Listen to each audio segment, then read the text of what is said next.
আসসালামু আলাইকুম। প্রাইমারি সহকারী শিক্ষক নিয়োগ পরীক্ষার ফলাফল প্রকাশ নিয়ে সর্বশেষ তথ্য চলুন জেনে নেই।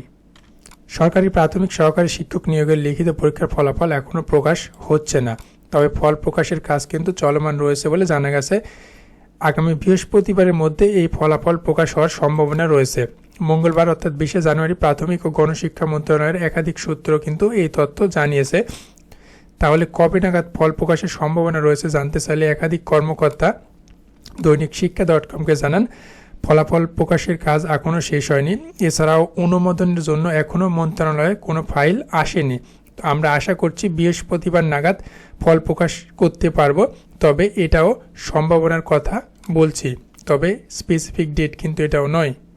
প্রাইমারি সহকারী শিক্ষক নিয়োগ পরীক্ষার আপডেট পেতে এবং একই সাথে উপজেলা এবং জেলা ভিত্তিক ফলাফল পিডিএফ ডাউনলোড সবার আগে পেতে আমাদের চ্যানেলটি সাবস্ক্রাইব করে বেল আইকন অন করে রাখুন এবং আপনারা কোন জেলা বা কোন থানার রেজাল্ট চান সেটাও অবশ্যই আমাদের কমেন্ট করে জানাবেন।